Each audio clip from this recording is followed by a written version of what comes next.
धन्यवाद अध्यक्ष महोदय। सबसे पहले उन लाखों देशवासियों के प्रति श्रद्धांजलि अर्पित करता हूं जिनकी कोविड के चलते जान चली गई। उन करोड़ों देशवासियों के प्रति संवेदना प्रकट करता हूं जिन्हें हॉस्पिटल बेड, ऑक्सीजन या फिर इलाज के लिए दर दर की ठोकरें खानी पड़ी।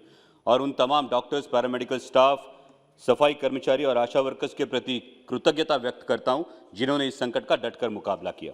हम सब जानते हैं कि पूरे विश्व के साथ देश पर भी ओमिक्रॉन वेरिएंट का खतरा मंडरा रहा है और इसीलिए राजनीति से परे होकर हमें हमारे कोविड रिस्पांस का तटस्थ परीक्षण करना अत्यावश्यक है। हमने शुरू से ही इसे कोरोना के खिलाफ जंग कहा है और उसी दृष्टिकोण से यह परीक्षण करने का मैं प्रयास करूंगा। कोई भी जंग जीतने के लिए कुछ नियमों का पालन होना अत्यावश्यक होता है। जंग का पहला नियम है वो अपनी रणनीति तय होना। तो हमारी रणनीति क्या है? क्या हम इन्फेक्शन कंट्रोल करना चाहते हैं या हम डेथ्स कंट्रोल करना चाहते हैं या फिर दोनों? क्योंकि किसी भी पैंडेमिक में इन्फेक्शन कंट्रोल करना मुश्किल होता है और शुरुआती जो कदम उठाए जाते हैं उस पर यह बात बड़े पैमाने पर निर्भर होती है। और इसीलिए इंटरनेशनल फ्लाइट्स पर रोक, विदेश से आने वाले यात्रियों की स्क्रीनिंग के साथ ही जरूरी है कि जो कोविड पॉजिटिव पाए गए हैं उनका जीनोम सीक्वेंसिंग किया जाए। और डेथ कंट्रोल करने के लिए अर्ली डायग्नोसिस और प्रॉम्प्ट ट्रीटमेंट जरूरी है, जिसके लिए ब्लॉक या तहसील लेवल तक आरटी-पीसीआर की लैब की सुविधा और टर्शरी केयर सिस्टम होना जरूरी है। जंग का दूसरा नियम होता है सेनापति का डटकर मैदान में खड़ा रहना। माननीय प्रधानमंत्री जी के नेतृत्व में हम ये जंग लड़ रहे हैं, तो मैं उम्मीद करता हूं कि आने वाले कुछ स्टेट इलेक्शन के बावजूद भी हमारे सेनापति कोरोना के मैदानी जंग में हमें डटकर खड़े दिखाई दे, न कि इलेक्शन रैलीज में। जंग का तीसरा नियम होता है a leader should lead by his own example.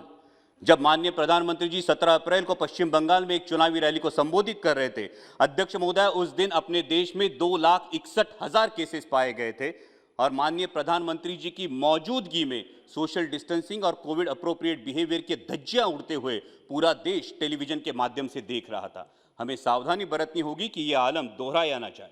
जंग का चौथा नियम होता है हर घटक की जिम्मेदारी तय होना।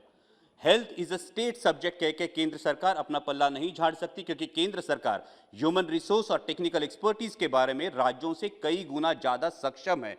इसलिए आपसी समझदारी से आपसी जिम्मेदारी को तय करना होगा और उसी के साथ केंद्र की जितनी भी संस्था है, जैसे एम्स हो, एनसीडीएस हो, आईसीएमआर हो, हर इस संस्था की भूमिका और जिम्मेदारी तय हो। जंग का पांचवा नियम होता है आवश्यक आयुधों की उपलब्धता एवं तैयारी। हमारी टर्शियरी हेल्थ केयर सिस्टम सक्षम बनाने के लिए अध्यक्ष महोदय सिर्फ मास्क, वेंटिलेटर, ऑक्सीजन प्लांट या पीपीई किट आवश्यक या काफी नहीं है, उसके लिए बहुत ज्यादा जरूरी है स्किल्ड मैन पावर का होना। इस पर हमें ध्यान देना चाहिए और उसी के साथ डॉक्टर्स की ट्रेनिंग और अवेयरनेस भी जरूरी है, ताकि इनडिस्क्रिमिनेट यूज ऑफ मेडिसिन या पोस्ट कोविड या पोस्ट ट्रीटमेंट कॉम्प्लिकेशंस जैसे म्यूकरमाइकोसिस देखा गया और vascular necrosis of femur head देखा गया, इन कॉम्प्लिकेशंस को टाल सके। अब वैक्सीन की इंपॉर्टेंस हम भली भांति जान चुके हैं, लेकिन वैक्सीनेशन में जितनी देरी होगी, जितना विलंब होगा, उतना ही वायरस को म्यूटेशन करने का अवसर मिलेगा। और अध्यक्ष महोदय, ये बात मैं गौरव के साथ बताना चाहता हूं कि कोविशील्ड का उत्पादन करने वाली जो सीरम इंस्टीट्यूट ऑफ इंडिया, ये जो कंपनी है, ये मेरे चुनाव क्षेत्र में और सबसे ज्यादा वैक्सीनेशन का परसेंटेज जहां देखा गया है वह हड़पसर विधानसभा क्षेत्र भी मेरे चुनाव क्षेत्र में। इसके बावजूद हम हमारे जगदम्ब प्रतिष्ठान के माध्यम से गवर्नमेंट की वैक्सीन छोड़कर भी 5 लाख नागरिकों का वैक्सीनेशन सीएसआर की मदद से हमारे चुनाव क्षेत्र में कर रहे हैं। लेकिन मैं आपके माध्यम से मंत्री जी से सवाल पूछना चाहूंगा कि इस वैक्सीनेशन के बारे में कुछ सवाल अभी भी जहन में है। पहला सवाल तो यह है कि सीरम इंस्टीट्यूट ने यह मांग की है कि दुनिया के कई देशों ने बूस्टर डोज रिकमेंड किया है, तो हम इस बारे में बूस्टर डोज के बारे में क्या सोच रहे हैं। दूसरी बात यह है कि कोविशील्ड लगने में जो अंतर है वो 84 डेज का अंतर है, क्या हम ये अंतर कम करके वैक्सीनेशन का दायरा बढ़ा सकते हैं। तीसरा क्वेश्चन है कि बच्चों में वैक्सीनेशन का क्या स्टेटस है। और जंग का छठा नियम होता है जो बहादुरी दिखाते हैं उनकी सराहना करना। मैं माननीय प्रधानमंत्री जी की, माननीय स्वास्थ्य मंत्री जी की सराहना करता हूं और उसी के साथ हम सब जानते हैं कि महाराष्ट्र बहुत बुरी तरह से आहत था, लेकिन महाराष्ट्र के मुख्यमंत्री माननीय उद्धव जी ठाकरे, डीसीएम माननीय अजीत दादा पवार और स्वास्थ्य मंत्री राजेश जी टोपे ने जो काम कर दिखाया है वो काबिले तारीफ है। और इसी के साथ कुछ प्रशासकीय अधिकारी जैसे हमारे औरंगाबाद तथा संभाजी नगर के म्यूनिसिपल कमिश्नर आस्तिक कुमार पांडे ने सुपर स्प्रेडर स्क्रीनिंग से लेकर स्मार्ट एम्बुलेंस तक कई ऐसे कदम उठाए जिनको देश भर में दोहराया गया। हमारे मुंबई के कमिश्नर इकबाल सिंह चहल ने मुंबई की पॉपुलेशन डेंसिटी और केस लोड को मद्देनजर रखते हुए भी अध्यक्ष महोदया ऑक्सीजन की बिल्कुल किल्लत महसूस नहीं होने दी और एक सक्षम पब्लिक हेल्थ सिस्टम क्या होता है इसका उदाहरण पेश किया।